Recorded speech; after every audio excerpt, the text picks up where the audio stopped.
여러분 안녕하십니까? JTB 뉴스입니다. 한국GM이 협력업체들이 납품한 부품에 대해서 대금을 지급하지 않고 있습니다. 협력업체들은 어쩔 수 없이 다시 부품을 거둬들이고 있는데요. 한국GM이 협력업체의 손실을 떠넘기기 위해 부품을 반품했다는 비판을 받고 있습니다. 첫 소식 김진형 기자입니다. 자동차 부품 생산업체들이 모여있는 군산의 한 공단입니다.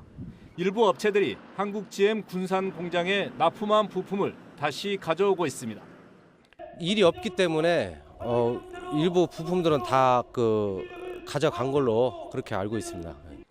한국GM이 협력업체가 지난달 납품한 부품을 군산 공장의 중단을 이유로 사용하지 않게 됐다며 대금을 결제하지 않고 있기 때문입니다. 이 때문에 한국GM이 군산 공장의 문을 닫기로 결정하면서까지 손실을 협력업체에 떠넘기고 있다는 지적이 나오고 있습니다.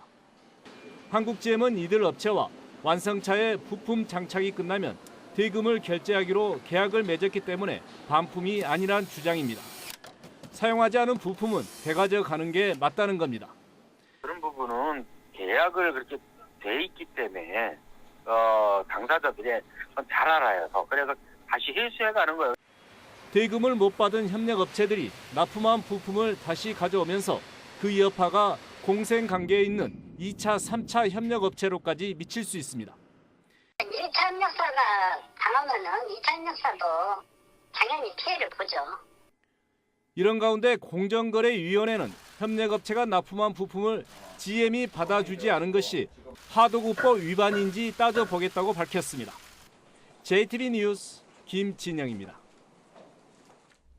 어제 열린 국회 정무위원회에서 GM 사태에 대한 관련 기관들의 대처가 미흡했다는 질타가 쏟아졌습니다. 김관영 의원은 GM의 경영 정상화 방안에 군산 공장의 재가동을 포함시킬 것을 주문했지만 답변은 신통치 않았습니다. 이승환 기자입니다. 지상욱 의원은 GM이 2조 원의 적자를 봤다고 주장하지만 이는 한국에서 유독 높은 원가 비율을 적용하기 때문이라고 지적했습니다. 국내 완성차 업계의 원가 비율을 감안하면 최소 1,000억대에서 최대 3조 원의 흑자라며 산업은행을 추궁했습니다. 미국 본사는 26조 흑자를 봤는데 우리는 2조 적자를 봤다고 하는 거거든요. 대한민국의 국제적인 봉입니다. 그런데 그동안 산은에서 아무것도 안 심상정 의원은 정부가 GM에 책임 있는 역할 등을 강조하지만 자산을 쪼개서 매각하면 대처할 수가 없다며 이른바 3대 원칙이 빚 좋은 개살구가 될 수 있다고 지적했습니다. 김관영 의원은 군산 공장 폐쇄 결정으로 지역이 큰 충격에 빠졌다면서 향후 정부 안에 재가동을 포함시킬 것을 주문했습니다. 한국 GM의 경영 정상화 방안을 논의할 때 저는 반드시 군산 공장의 정상화를 포함한 이 경영 정상, 한국 GM의 정상화 방안에 대해서 의논을 해야 된다고 저는 이렇게 생각을 합니다. 관련 기관들의 답변은 소극적이었습니다. 특정 공장을 포함할 수 있는 그런 방안을 저희가 요구할 수 있을지 없을지는 내부에서 한번 검토해 보도록 하겠습니다. 그 군산 공장까지의 정상화에 대한 확신은 사실 그렇게 크지는 않은 편입니다. 그렇지만 여러 가지 방안을 다 검토해 보도록 하겠습니다. 한국 GM에 대한 재무 실사가 임박했지만 군산 공장 재가동에 대한 전망은 여전히 한 치 앞도 내다보기 어렵습니다. JTB 뉴스 이승환입니다. 오늘 끝나는 2월 임시국회가 여야의 다툼으로 막판 파행을 거듭하고 있습니다. 전북의 현안으로 한시가 급한 새만금 개발공사 등 3대 국가기관 신설 법안 처리도 장담하지 못하게 됐습니다. 권대성 기자입니다. 국회 법사위는 어제 열려던 전체 회의를 오늘로 미뤘습니다. 자유한국당이 김영철 북한 노동당 부위원장 방남을 문제 삼으면서 파행된 겁니다. 제대로 된 국회입니까? 안 그러면은 문재인 대통령을 위한 이 국회입니다. 법사위가 2월 국회 마지막 날인 오늘로 미뤄지자 전라북도도 속을 태우고 있습니다. 전북의 현안인 새만금 개발공사와 연기금 전문대학원, 탄소산업진흥원 등 3개 국가기관 신설 법안이 법사위와 본회의 처리를 기다리고 있기 때문입니다. 2월 국회 막판까지 몰린 3개 법안이 법사위 문턱을 넘지 못하게 되면 빨라야 4월에나 처리를 기대할 수 있습니다. 새만금 개발 속도를 앞당기기 위해 설립 예산까지 반영된 새만금 공사 등 3대 기관은 신설을 한시라도 늦출 수 없는 곳들입니다. 전라북도의 미래가 달려있는 아주 중요한 법안입니다. 특히 GM 사태로 인해서 크나큰 실망감을 갖고 있는 우리 도민과 군산 시민에게 조금이나마 희망을 줄 수 있는 전북 발전을 뒷받침할 3대 기관 신설을 위한 법안의 통과 여부에 정치권에 대한 도민들의 평가도 달라질 전망입니다. JTB 뉴스 권대성입니다. 지역 연극계의 중견 연출가에게 과거 성폭력을 당했다는 미투 고백이 나오자 연극협회와 전주시가 대책을 내놨습니다. 특히 경찰은 다른 피해 사례를 밝히는 데 집중하고 있습니다. 오정현 기자가 보도합니다.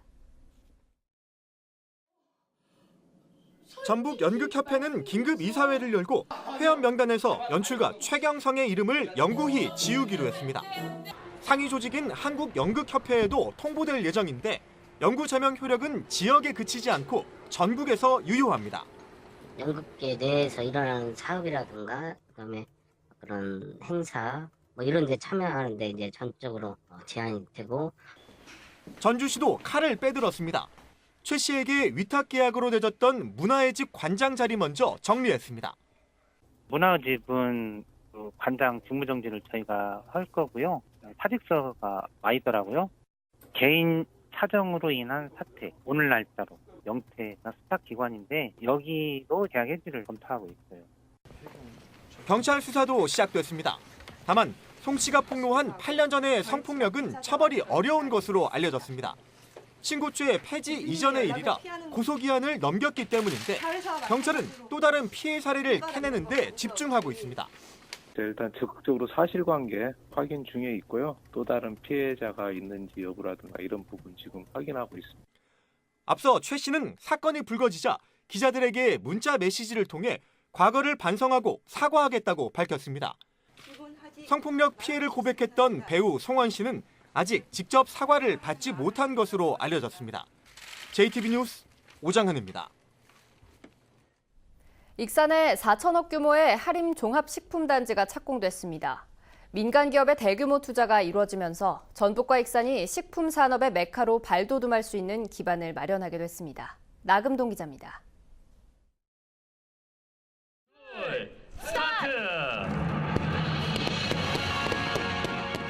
동북아 식품 산업의 중심을 목표로 한 하림 종합식품단지가 첫 삽을 떴습니다. 12만 700여 제곱미터의 부지에는 내년 말까지 식품 가공 공장과 물류센터 등 복합시설이 들어섭니다.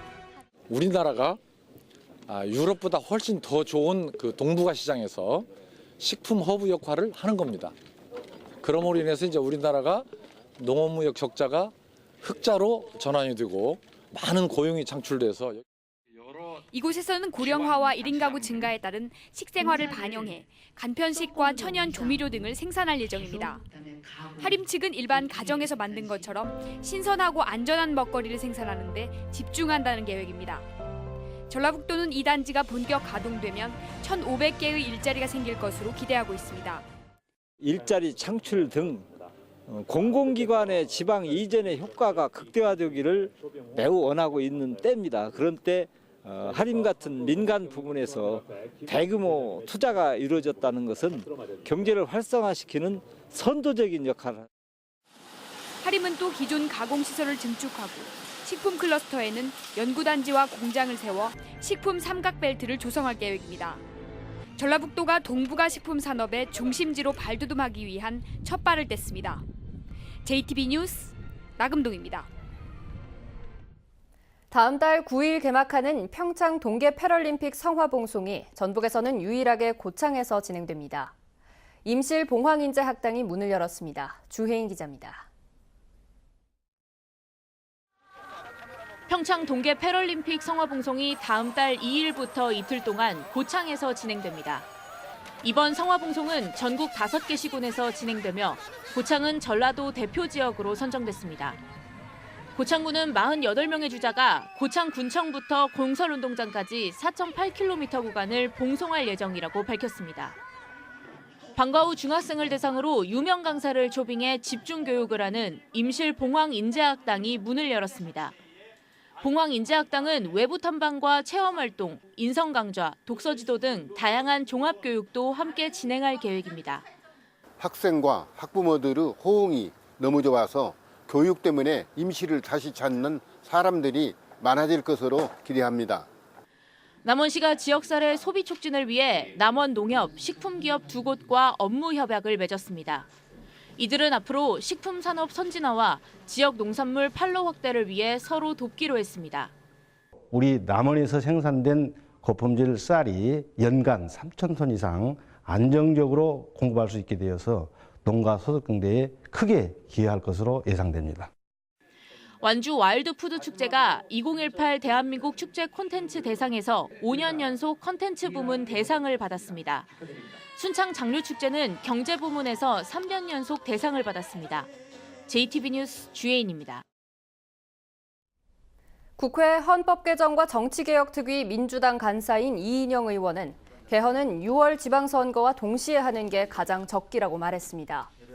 이인영 의원은 전북도의회에서 민주당은 대통령제와 함께 분권과 협치를 기반으로 야당과 협상할 준비를 마쳤다며 이번 기회를 놓치면 개헌은 불투명해지고 불가능해질 수 있다고 주장했습니다.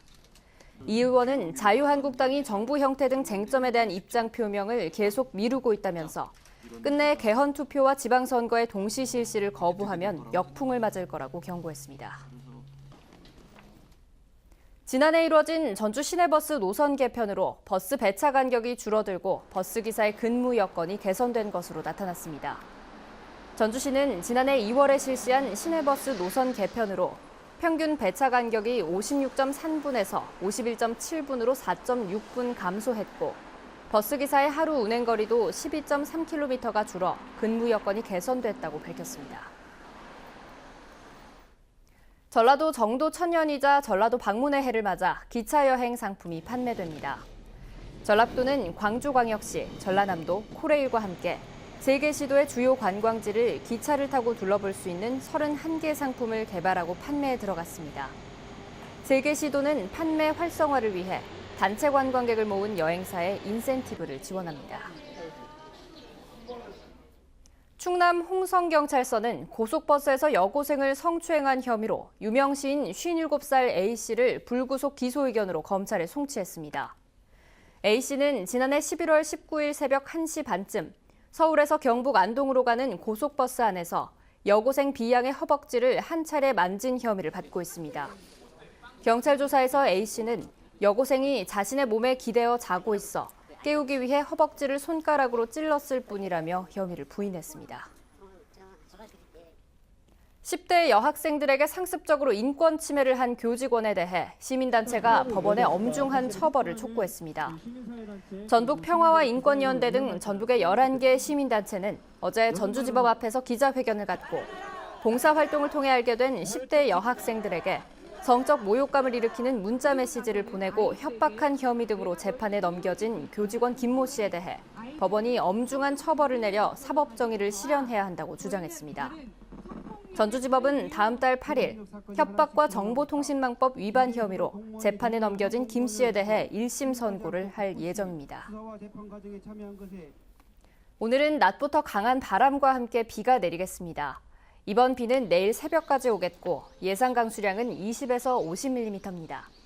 한낮 기온은 영상 7도에서 12도로 어제보다 3도가량 낮겠습니다. 내일은 오후부터 차차 맑아지겠지만 기온은 오늘보다 5도가량 낮겠습니다. 모레 아침에는 대부분 지역이 영하권으로 떨어지겠으며 글피부터는 다시 평년 기온을 회복하면서 포근한 봄 날씨가 이어지겠습니다.